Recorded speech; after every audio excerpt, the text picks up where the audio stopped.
अस्सलाम वालेकुम स्टूडेंट्स। मोहम्मद आसम फ़रीद की जानिब से आपको इकनॉमिक्स के लेक्चर नंबर 15 में खुश आमदीद कहते हैं।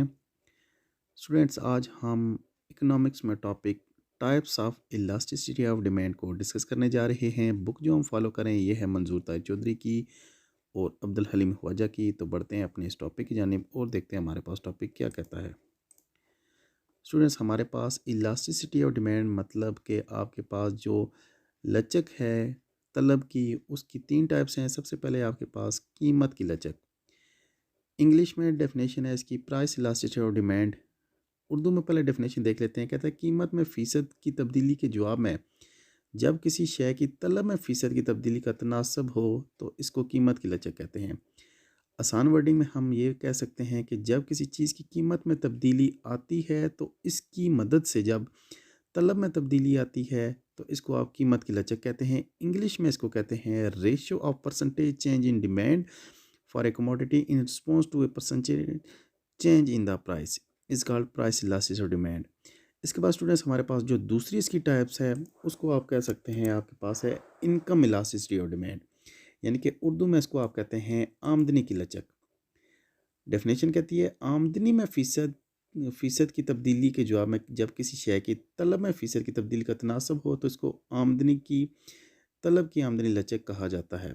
यानी कि जब किसी चीज़ की तलब में तब्दीली तो आती है लेकिन उसके बायस जो है उसका रिज़ल्ट जो पीछे होता है वो आमदनी हो, यानी कि इनकम जब चेंज हो उसकी वजह से जब आपकी तलब में चेंज आए तो इसको आप कहते हैं आमदनी की लचक। इंग्लिश में डेफिनेशन कहती है ratio of percentage change in the demand for a commodity in response to a percentage change in income is called income elasticity of demand.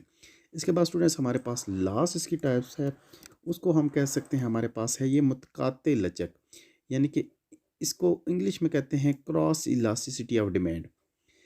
Urdu में डेफिनेशन कहता है कि अगर एक शय की कीमत में तब्दीली के नतीजे में किसी दूसरी शय की मांग में बदल आ जाए जबकि दूसरे शय की कीमत मुस्तकिल रहती है। मिसाल के तौर पे वाई शय की कीमत में तब्दीली की वजह से शय एक्स की मांग में तब्दीली आए, फिर इसे तलब की मुतकाते लचक यानी कि क्रॉस इलास्टिसिटी कहते हैं।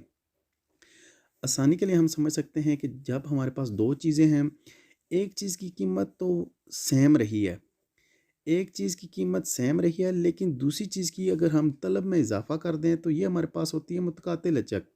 या एक चीज़ की कीमत के बढ़ने से हमारे पास दूसरी शय की कीमत में इजाफ़ा और दूसरी शय की तलब में इजाफ़ा आ जाए तो इसको हम कहते हैं मुतकाते लचक। यानी कि हमने खाना खाना है तो हमारे पास दो ऑप्शन हैं, हम रोटी भी खा सकते हैं, हम चावल भी खा सकते हैं। अगर चावल की कीमत में इंक्रीज़ आए तो हम डिमांड इंक्रीज़ कर देंगे राइस की। इसी तरह से अगर गाड़ी दो चीज़ों पे चल सकती है, या वो पेट्रोल पे चल सकती है या वो सीएनजी पे चल सकती है। अगर कीमत बढ़े आपके पास पेट्रोल की तो आप सीएनजी पे जा सकते हैं। इसको कहते हैं मुतकाते लचक। इंग्लिश में कहता है if as a result of change in the price of one commodity demand for some other commodity change while price of the other commodity remain constant. For example, demand for a commodity x changes due to the change in price of commodity, then it is called cross elasticity. तो students, ये था हमारा आज का lecture. उम्मीद करते हैं lecture की आपको समझ आई होगी। लेक्चर में किसी किस्म का कोई मसला हो तो लाजमी हमसे रब्ता कीजिएगा। इंशाल्लाह नेक्स्ट वीडियो में दोबारा से मुलाकात होती है। अल्लाह हाफिज़।